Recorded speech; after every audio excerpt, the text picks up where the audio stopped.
The Story of Civilization, Volume 4, The Age of Faith, Part 3, by Will Durant. Continued, Cassette 3, Side 1.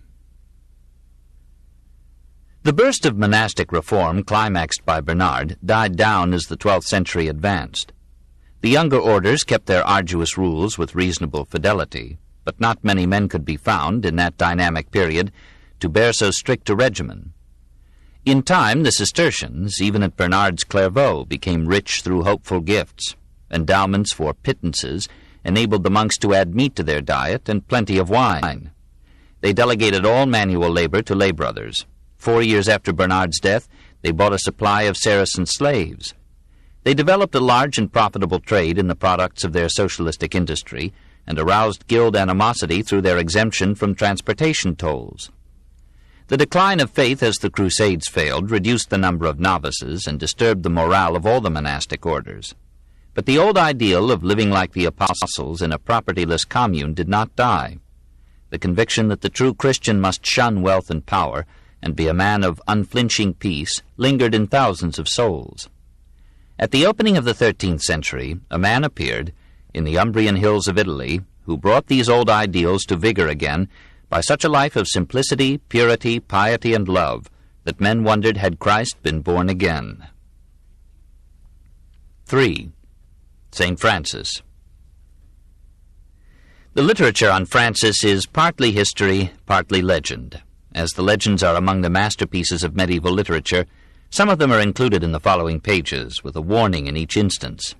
Most of the Fioretti, Little Flowers of St. Francis, and the Speculum Perfectionis, Mirror of Perfection, are legend, and quotations from these writings are to be so construed. Giovanni di Bernardone was born in 1182 in Assisi, son of Ser Pietro de Bernardone, a wealthy merchant who did much business with Provence. There Pietro had fallen in love with a French girl, Pica, and he had brought her back to Assisi as his wife. When he returned from another trip to Provence and found that a son had been born to him, he changed the child's name to Francesco, or Francis, apparently as a tribute to Pica.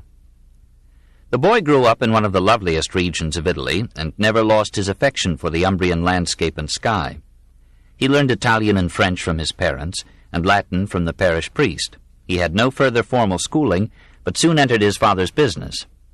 He disappointed Ser Pietro by showing more facility in spending money than in making it. He was the richest youth in town and the most generous. Friends flocked about him, ate and drank with him, and sang with him the songs of the troubadours. Francis wore now and then a party-colored minstrel's suit.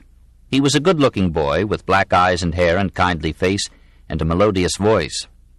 His early biographers protest that he had no relations with the other sex and indeed knew only 2 women by sight. But this surely does Francis some injustice.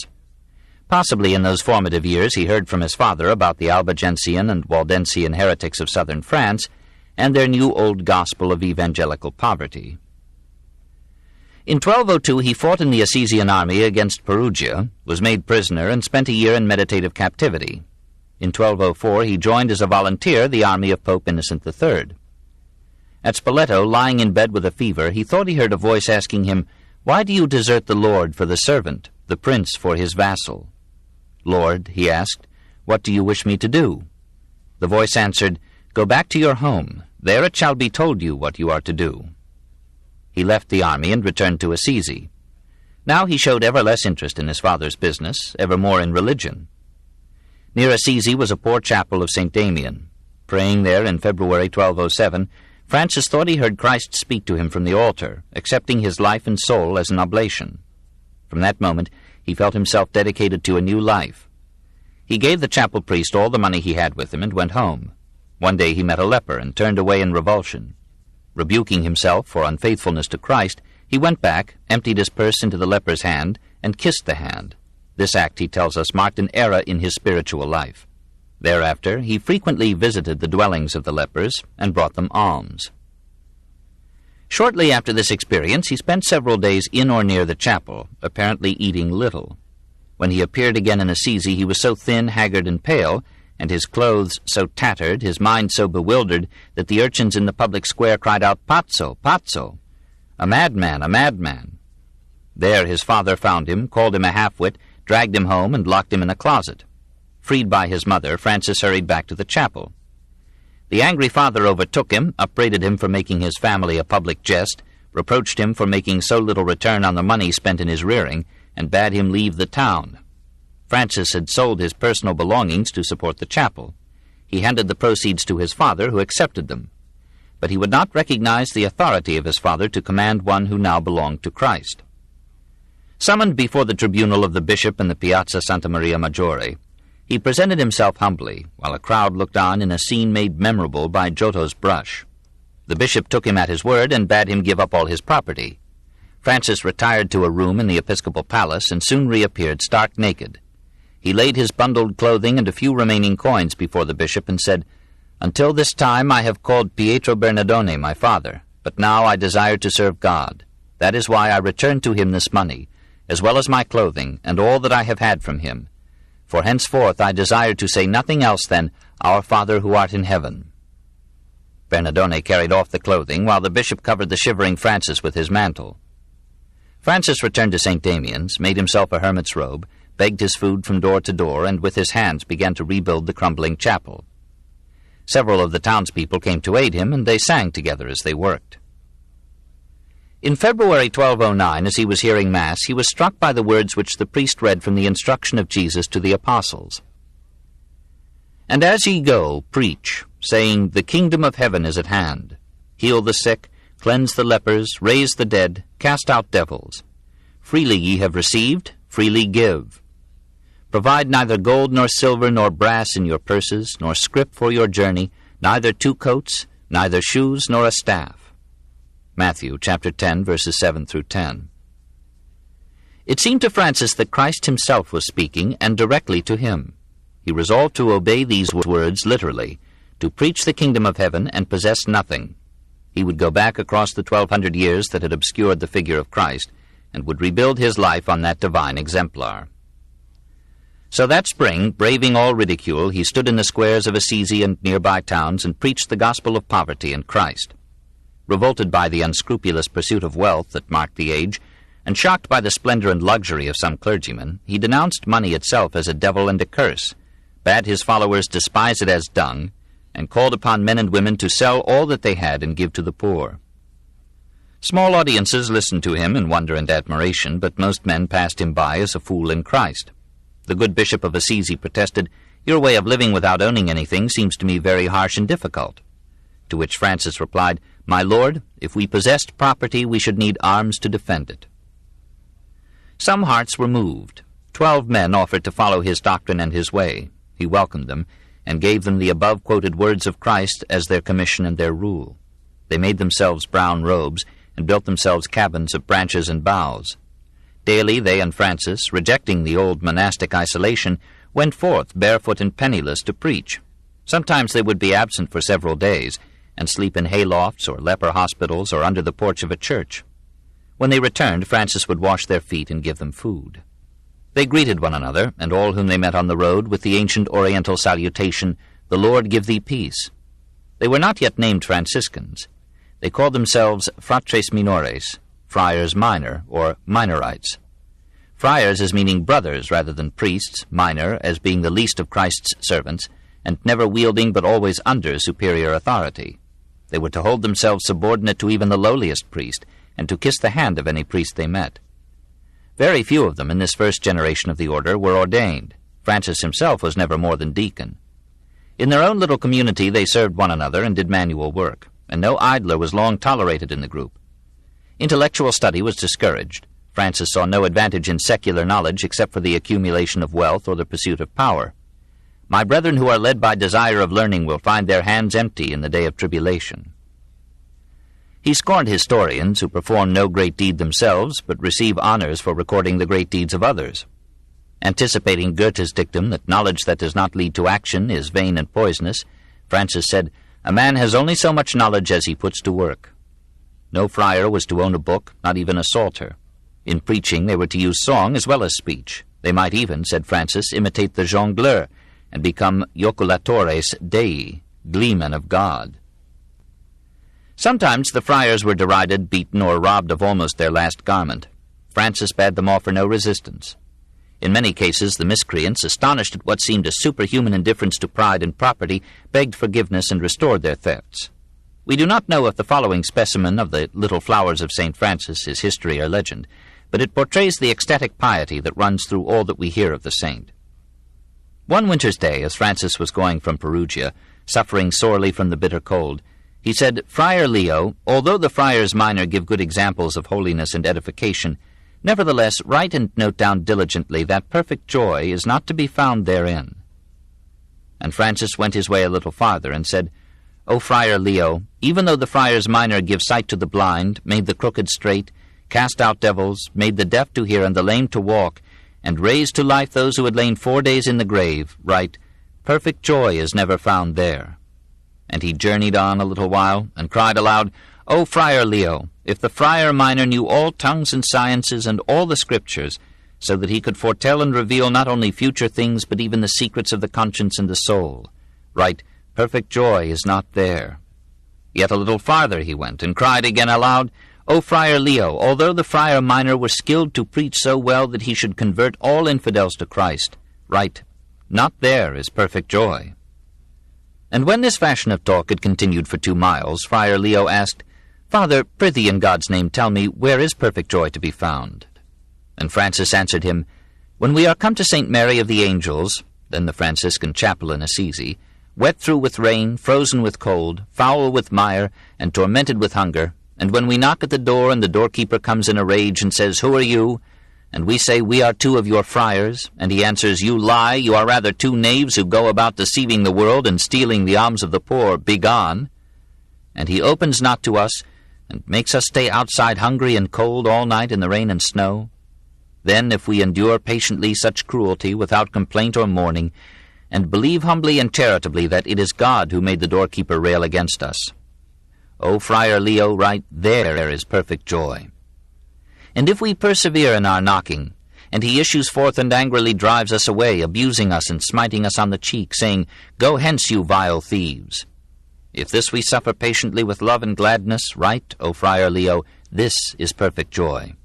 And if, constrained by hunger and by cold, we knock once more and pray with many tears that he open to us for the love of God, and he issues forth with a big knotted stick and seizes us by our cowls and flings us on the ground and rolls us in the snow, bruising every bone in our bodies with that heavy club, if we, thinking on the agony of the blessed Christ, endure all these things patiently and joyously for love of him, write, O Friar Leo, that here and in this is found perfect joy." The remembrance of his early life of indulgence gave him a haunting sense of sin, and if we may believe the little flowers, he sometimes wondered whether God would ever forgive him. A touching story tells how, in the early days of the order, when they could find no breviary from which to read the divine office, Francis extemporized a litany of contrition, and bade Brother Leo repeat after him words accusing Francis of sin. Leo at each sentence tried to repeat the accusation, but found himself saying, instead, "The mercy of God is infinite." On another occasion, just convalescing from court and fever, Francis had himself dragged naked before the people in the marketplace of Assisi, and commanded a friar to throw a full dish of ashes into his face. And to the crowd he said, "You believe me to be a holy man, but I confess to God and you that I have in this my infirmity eaten meat and broth made with meat." The people were all the more convinced of his sanctity. They told how a young friar had seen Christ and the Virgin conversing with him. They attributed many miracles to him, and brought their sick and possessed to him to be healed. His charity became a legend. He could not bear to see others poorer than himself. He so often gave to the passing poor the garments from his back that his disciples found it hard to keep him clothed. Once, says the probably legendary Mirror of Perfection, when he was returning from Siena, he came across a poor man on the way, and said to a fellow monk, "We ought to return this mantle to its owner, for we received it only as a loan until we should come upon one poorer than ourselves. It would be counted to us as a theft if we should not give it to him who is more needy." His love overflowed from men to animals, to plants, even to inanimate things. The Mirror of Perfection, unverified, ascribes to him a kind of rehearsal for his later Canticle of the Sun. In the morning, when the sun rises, every man ought to praise God who created it for our use. When it becomes night, Every man ought to give praise on account of brother fire, by which our eyes are then enlightened. For we be all as it were blind, and the Lord by these two our brothers doth enlighten our eyes. He so admired fire that he hesitated to extinguish a candle. The fire might object to being put out. He felt a sensitive kinship with every living thing.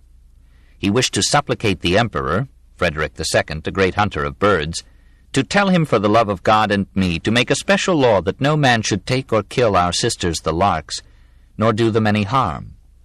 Likewise, that all the podestas or mayors of the towns, and the lords of castles and villages, should require men every year on Christmas Day to throw grain outside the cities and castles, that our sisters the larks and other birds may have something to eat. Meeting a youth who had snared some turtle-doves and was taking them to market, Francis persuaded the boy to give them to him. The saint built nests for them, that ye may be fruitful and multiply. They obeyed abundantly, and lived near the monastery in happy friendship with the monks, occasionally snatching food from the table at which these were eating. A score of legends embroidered this theme. One told how Francis preached to my little sisters the birds on the road between Canora and Bevagna. Those that were on the trees flew down to hear him, and stood still the while Francis made an end of his sermon. My little sisters the birds, much are ye beholden to God your Creator, and always and in every place ye ought to praise him for that he hath given you a double and triple vesture. He hath given you freedom to go into any place. Moreover, ye sow not, neither do ye reap, and God feedeth you and giveth you the rivers and the fountains for your drink. He giveth you the mountains and the valleys for your refuge, and the tall trees wherein to build your nests. And forasmuch as ye can neither spin nor sow, God clotheth you and your children. Therefore beware, little sisters mine, of the sin of ingratitude, but ever strive to praise God. We are assured by Friars James and Maceo that the birds bowed in reverence to Francis and would not depart until he had blessed them. The fioretti, or little flowers from which this story comes, are an Italian amplification of a Latin Actus Beati Francisci from 1323. They belong less to factual history than to literature, but there they rank among the most engaging compositions of the Age of Faith. Having been advised that he needed papal permission to establish a religious order, Francis and his 12 disciples went to Rome in 1210 and laid their request and their rule before Innocent III. The great pope gently counseled them to defer formal organization of a new order until time should test the practicability of the rule. "My dear children," he said, "your life appears to me too severe. I see indeed that your fervor is great, but I ought to consider those who will come after you, lest your mode of life be beyond their strength." Francis persisted, and the pope finally yielded, incarnate strength to incarnate faith. The friars took the tonsure, submitted themselves to the hierarchy, and received from the Benedictines of Mount Subasio, near Assisi, the chapel of St. Mary of the Angels, so small, some 10 feet long, that it came to be called Portiuncula, little portion. The friars built themselves huts around the chapel, and these huts formed the first monastery of the First Order of St. Francis. Now, not only did new members join the order, but to the joy of the saint, a wealthy girl of 18, Clara dei Schifi, asked his permission to form a second order of St. Francis for women in 1212. Leaving her home, she vowed herself to poverty, chastity, and obedience, and became the abbess of a Franciscan convent built around the chapel of St. Damian. In 1221, a third order of St. Francis, the Tertiaries, was formed among laymen who, while not bound to the full Franciscan rule, wished to obey that rule as far as possible while living in the world, and to help the first and second orders with their labor and charity. The ever more numerous Franciscans now in 1212 brought their gospel to the towns of Umbria, and later to the other provinces of Italy. They uttered no heresy, but preached little theology, nor did they ask of their hearers the chastity, poverty, and obedience to which they themselves were vowed. "Fear and honor God," they said, "praise and bless him. Repent, for you know that we shall soon die. Abstain from evil, persevere in the good." Italy had heard such words before, but seldom from men of such evident sincerity. Crowds came to their preaching, and one Umbrian village, learning of Francis's approach, went out en masse to greet him with flowers, banners, and song. At Siena, he found the city in civil war. His preaching brought both factions to his feet, and at his urging they ended their strife for a while. It was on these missionary tours in Italy that he contracted the malaria, which was to bring him to an early death. Nevertheless, encouraged by his Italian success, and knowing little of Islam, Francis resolved to go to Syria and convert the Moslems, even the Sultan. In 1212 he sailed from an Italian port, but a storm cast his ship upon the Dalmatian coast, and he was forced to return to Italy. Legend, however, tells how St. Francis converted the Soldan of Babylon. In the same year, says a story probably also mythical, he went to Spain to convert the Moors, but on arrival he fell so ill that his disciples had to bring him back to Assisi. Another questionable narrative takes him to Egypt. He passed unharmed, we are told, into the Moslem army that was resisting the Crusaders at Damietta. He offered to go through fire if the Sultan would promise to lead his troops into the Christian faith in case Francis emerged unscathed. The Sultan refused, but had the saint escorted safely to the Christian camp. Horrified by the fury with which the soldiers of Christ massacred the Moslem population at the capture of Damietta, Francis returned to Italy a sick and saddened man. To his chilling malaria, it is said, he added in Egypt an eye infection that would in later years almost destroy his sight. During these long absences of the saint, his followers multiplied faster than was good for his rule.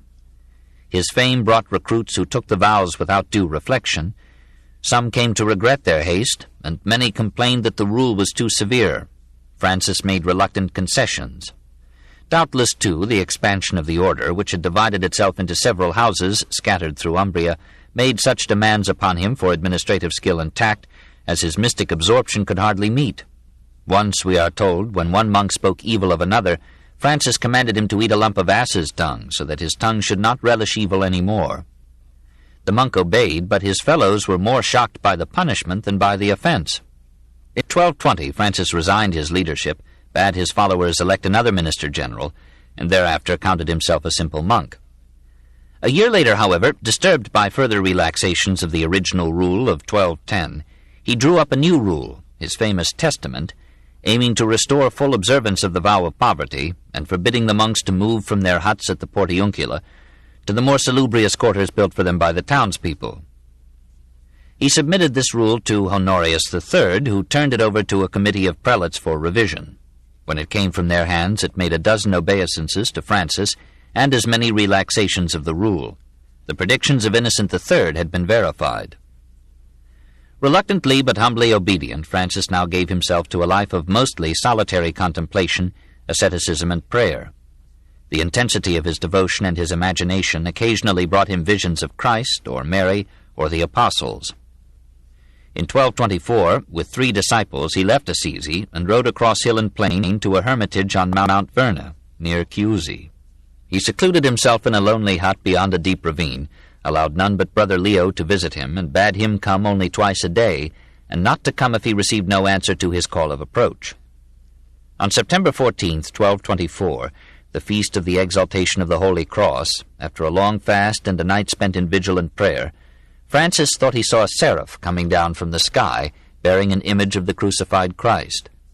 When the vision faded, he felt strange pains, and discovered fleshy excrescences on the palms and backs of his hands, on the soles and tops of his feet, and on his body, resembling in place and color the wounds, or stigmata, presumably made by the nails that were believed to have bound the extremities of Jesus to the cross, and by the lance that had pierced his side. It has been suggested that these swellings could have been due to malignant malaria, which in the absence of modern treatment has been known to produce purple hemorrhages of blood in the skin. Francis returned to the hermitage and to Assisi. A year after the appearance of the stigmata, he began to lose his sight. On a visit to St. Clara's nunnery, he was struck completely blind. Clara nursed him back to sight and kept him at St. Damian's for a month.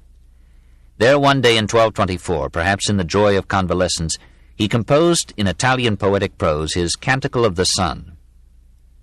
Most high, omnipotent, good Lord, thine be the praise, the glory, the honor, and all benediction. To thee alone, most high, they are due, and no man is worthy to mention thee. Be thou praised, my Lord, with all thy creatures, above all brother sun, who gives the day and lightens us therewith. And he is beautiful and radiant with great splendor. Of thee, most high, he bears similitude. Be thou praised, my Lord, of sister moon and the stars. In the heaven hast thou formed them, clear and precious and comely. Be thou praised, my Lord, of brother wind, and of the air, and the cloud, and of fair, and of all weather, by the which thou givest to thy creatures sustenance. Be thou praised, my Lord, of sister water, which is much useful, and humble, and precious, and pure. Be thou praised, my Lord, of brother fire, by which thou hast lightened the night, and he is beautiful, and joyful, and robust, and strong. Be thou praised, my Lord, of our sister mother earth, which sustains and hath us in rule, and produces divers fruits with colored flowers and herbs. Be thou praised, my Lord, of those who pardon for thy love and endure sickness and tribulations. Blessed are they who will endure it in peace, for by thee most high they shall be crowned. In 1225, some physicians at Rieti, having to no good effect anointed his eyes with the urine of a virgin boy, resorted to drawing a rod of white-hot iron across his forehead. Francis, we are told, appealed to brother fire. You are beautiful above all creatures. Be favorable to me in this hour. You know how much I have always loved you. And he said later that he had felt no pain. He recovered enough sight to set forth on another preaching tour.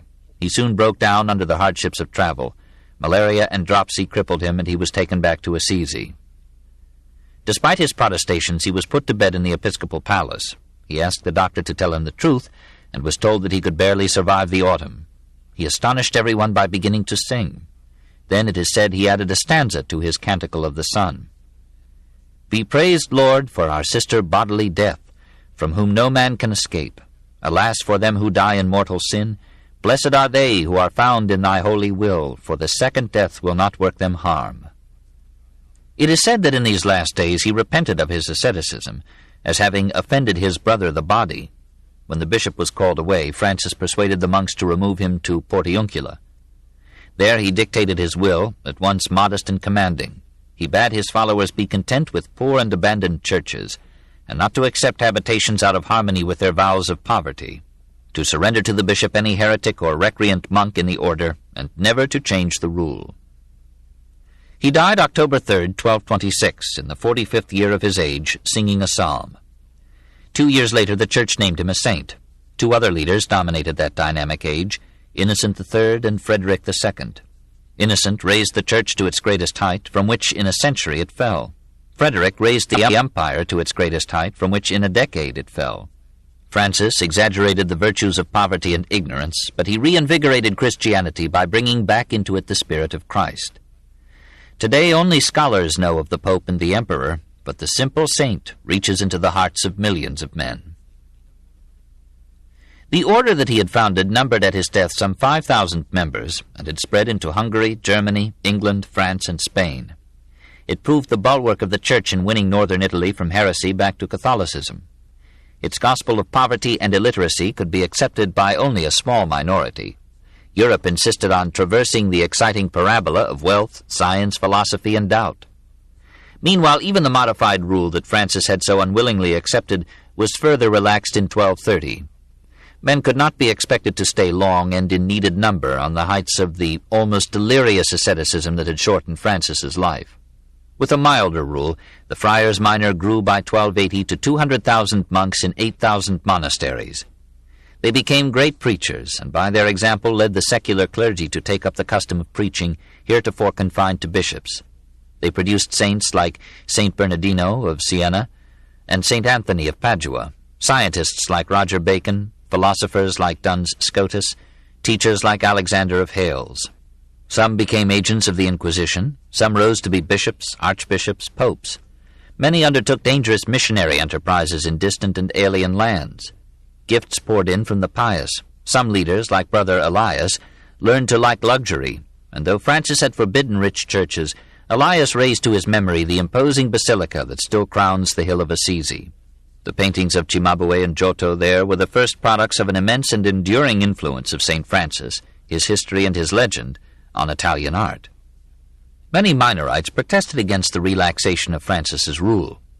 As spirituals or zealots, they lived in hermitages or small convents in the Apennines, while the great majority of Franciscans preferred spacious monasteries. The spirituals argued that Christ and his apostles had possessed no property. St. Bonaventura agreed. Pope Nicholas III approved the proposition in 1279. Pope John XII pronounced it false in 1323. and thereafter those spirituals who persisted in preaching it were suppressed as heretics. A century after the death of Francis, his most loyal followers were burned at the stake by the Inquisition. 4. St. Dominic. It is unjust to Dominic that his name should suggest the Inquisition. He was not its founder, nor was he responsible for its terrors. His own activity was to convert by example and preaching. He was of sterner stuff than Francis, but revered him as the saintlier saint, and Francis loved him in return. Essentially their work was the same. Each organized a great order of men devoted not to self-salvation in solitude, but to missionary work among Christians and infidels. Each took from the heretics their most persuasive weapons, the praise of poverty and the practice of preaching. Together they saved the Church. Domingo de Guzman was born at Calaruega in Castile in 1170. Brought up by an uncle priest, he was one of thousands who in those days took Christianity to heart. When famine struck Palencia, he is said to have sold all his goods, even his precious books, to feed the poor. He became an Augustinian canon regular in the Cathedral of Osma, and in 1201 accompanied his bishop on a mission to Toulouse, then a center of the Albigensian heresy. Their very host was an Albigensian. It may be a legend that Dominic converted him overnight.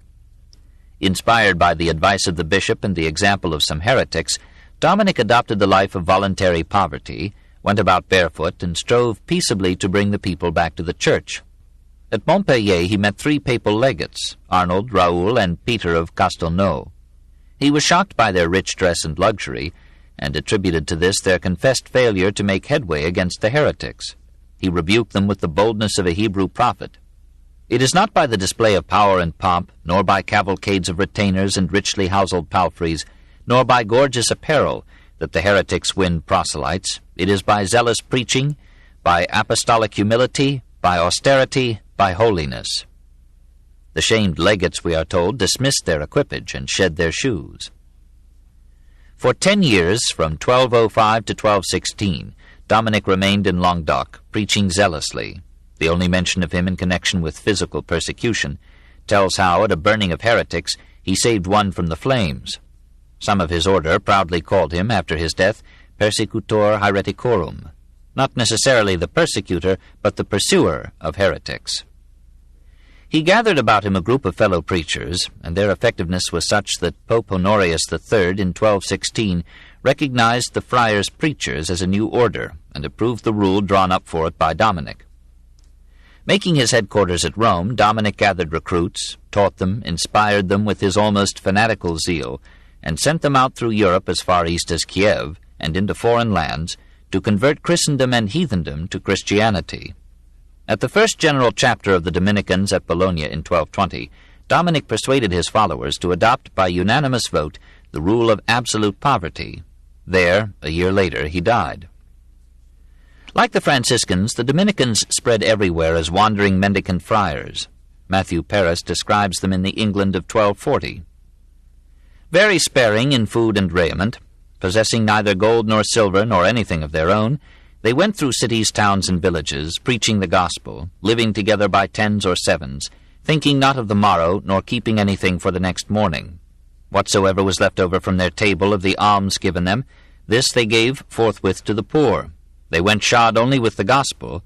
They slept in their clothes on mats, and laid stones for pillows under their heads. They took an active and not always a gentle part in the work of the Inquisition. They were employed by the popes in high posts and diplomatic missions. They entered the universities and produced the 2 giants of scholastic philosophy, Albertus Magnus and Thomas Aquinas. It was they who saved the Church from Aristotle by transforming him into a Christian. Together with the Franciscans, the Carmelites, and the Austin Friars, they revolutionized the monastic life by mingling with the common people in daily ministrations, and raised monasticism in the 13th century to a power and beauty which it had never attained before. A large perspective of monastic history does not bear out the exaggerations of moralists nor the caricatures of satirists. Many cases of monastic misconduct can be cited. They draw attention precisely because they are exceptional. And which of us is so saintly that he may demand an untarnished record from any class of men? The monks who remained faithful to their vows, who lived in obscure poverty, chastity, and piety, eluded both gossip and history. Virtue makes no news, and bores both readers and historians. We hear of sumptuous edifices possessed by Franciscan monks as early as 1249, and in 1271 Roger Bacon, whose hyperboles often forfeited him a hearing, informed the Pope that the new orders are now horribly fallen from their original dignity. But this is hardly the picture that we get from Fra Salimbene's candid and intimate chronicle of possibly 1288. Here a Franciscan monk takes us behind the scenes and into the daily career of his order. There are peccadillos here and there, and some quarrels and jealousy, but over all that arduously inhibited life hovers an atmosphere of modesty, simplicity, brotherliness, and peace. If occasionally a woman enters this story, she merely brings a touch of grace and tenderness into narrow and lonely lives.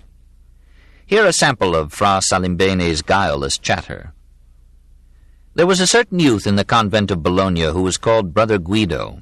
He was wont to snore so mightily in his sleep that no man could rest in the same house with him, wherefore he was set to sleep in a shed among the wood and straw. Yet even so the brethren could not escape him, for the sound of that accursed rumbling echoed throughout the whole convent. So all the priests and discreet brethren gathered together, and it was decreed by a formal sentence that he should be sent back to his mother, who had deceived the order, since she knew all this of her son before he was received among us. Yet was he not sent back forthwith, which was the Lord's doing. For Brother Nicholas, considering within himself that the boy was to be cast out through a defect of nature, and without guilt of his own, called the lad daily about the hour of dawn to come and serve him at Mass, and at the end of the Mass the boy would kneel at his bidding behind the altar, hoping to receive some grace of him. Then would Brother Nicholas touch the boy's face and nose with his hands, desiring by God's gifts to bestow on him the boon of health. In brief, the boy was suddenly and wholly healed, without further discomfort to the brethren. Thenceforth he slept in peace and quiet, like any dormouse. 5. The nuns. As early as the time of St. Paul, it had been the custom in Christian communities for widows and other lonely or devout women to give some or all of their days and their property to charitable work. In the 4th century, some women, emulating monks, left the world and lived the life of religious in solitude or in communities, under vows of poverty, chastity, and obedience. About 530, St. Benedict's twin sister, Scholastica, established a nunnery near Monte Cassino under his guidance and rule. From that time, Benedictine convents spread through Europe, and Benedictine nuns became almost as numerous as Benedictine monks. The Cistercian order opened its first convent in 1125, its most famous one, Port Royal, in 1204. By 1300 there were 700 Cistercian nunneries in Europe. In these older orders, most of the nuns came from the upper classes, and nunneries were too often the repository of women for whom their male relations had no room or taste. In 458, the Emperor Majorian had to forbid parents to rid themselves of supernumerary daughters by compelling them to enter a convent. Entry into Benedictine nunneries usually required a dowry, though the Church prohibited any but voluntary offerings. Hence a prioress, like Chaucer's, could be a woman of proud breeding and large responsibilities, administering a spacious domain as the source of her convent's revenues. In those days a nun was usually called not sister, but madam. St. Francis revolutionized conventual as well as monastic institutions. When Santa Clara came to him in 1212 and expressed her wish to found for women such an order as he had founded for men, he overlooked canonical regulations and, though himself only a deacon, received her vows, accepted her into the Franciscan order, and commissioned her to organize the Poor Clares. Innocent III, with his usual ability to forgive infractions of the letter by the spirit, confirmed the commission in 1216. Santa Clara gathered about her some pious women who lived in communal poverty, wove and spun, nursed the sick, and distributed charity. Legends formed around her almost as fondly as around Francis himself. Once, we are told, a pope went to her convent to hear her discourse of divine and celestial things. Santa Clara had the table laid, and set loaves of bread thereon that the Holy Father might bless them. Santa Clara knelt down with great reverence, and besought him to be pleased to bless the bread. The Holy Father answered, "Sister Clare, most faithful one, I desire that thou shouldst bless this bread, and make over it the sign of the most holy cross of Christ, to which thou hast completely devoted thyself." And Santa Clara said, "Most Holy Father, forgive me, but I should merit great reproof if, in the presence of the Vicar of Christ, I, who am a poor vile woman, should presume to give such benediction."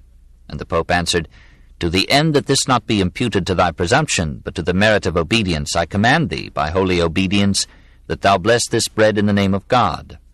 And then Santa Clara, even as a true daughter of obedience, devoutly blessed the bread with the sign of the most holy cross. Marvelous to tell, forthwith on all those loaves the sign of the cross appeared, figured most beautifully. And the Holy Father, when he saw this miracle, partook of the bread and departed, thanking God and leaving his blessing with Santa Clara. She died in 1253 and was canonized soon afterward.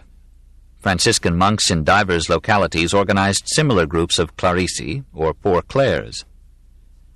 The other mendicant orders, Dominicans, Augustinians, Carmelites, also established a second order of nuns, and by 1300 Europe had as many nuns as monks. In Germany, the nunneries tended to be havens of intense mysticism. In France and England, they were often the refuge of noble ladies converted from the world, or deserted, disappointed, or bereaved. The Ankern rule, that is, the rule of the anchorites, reveals the mood expected of English nuns in the 13th century. It may have been written by Bishop Poore, probably for a convent at Tarrant in Dorsetshire. It is darkened with much talk of sin and hell, and some blasphemous abuse of the female body, but a tone of fine sincerity redeems it, and it is among the oldest and noblest specimens of English prose.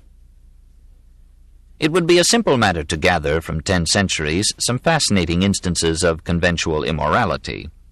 A number of nuns had been cloistered against their wills and found it uncomfortable to be saints.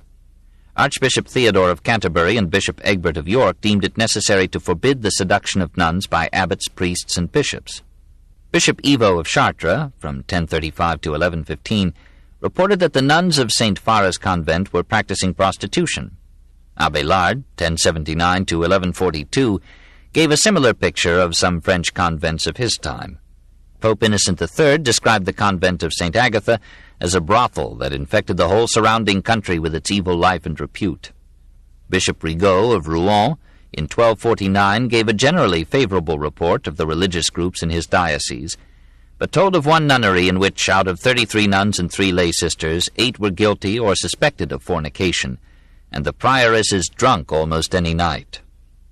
Boniface VIII, in 1300, tried to improve conventual discipline by decreeing strict claustration, or seclusion from the world.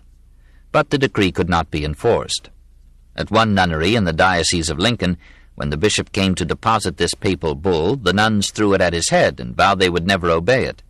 Such isolation had probably not been in their vows. The prioress in Chaucer's tales had no business there, for the church had forbidden nuns to go on pilgrimage. If history had been as careful to note instances of obedience to conventual rules as to record infractions, we should probably be able to counter each sinful lapse with 1,000 examples of fidelity. In many cases the rules were inhumanly severe and merited violation. Carthusian and Cistercian nuns were required to keep silence except when speech was indispensable, a command sorely uncongenial to the gentle sex. Usually the nuns attended to their own needs of cleaning, cooking, washing, sewing. They made clothing for monks and the poor, linen for the altar, vestments for the priest. They wove and embroidered hangings and tapestries, and depicted on them with nimble fingers and patient souls half the history of the world. They copied and illuminated manuscripts. They received children to board and taught them letters, hygiene, and domestic arts. For centuries they provided the only higher education open to girls. Many of them served as nurses in hospitals. They rose at midnight for prayers and again before dawn, and recited the canonical hours. Many days were fast days, on which they ate no food till the evening meal. Let us hope that these hard rules were sometimes infringed. If we look back upon the 19 centuries of Christianity, with all their heroes, kings, and saints, we shall find it difficult to list many men who came so close to Christian perfection as the nuns. Their lives of quiet devotion and cheerful ministration have made many generations blessed. When all the sins of history are weighed in the balance, the virtues of these women will tip the scale against them and redeem our race. 6. The Mystics. Many such women could be saints because they felt divinity closer to them than hands and feet. This book is continued at this point on the other side of this cassette. Please reverse or turn the cassette over now.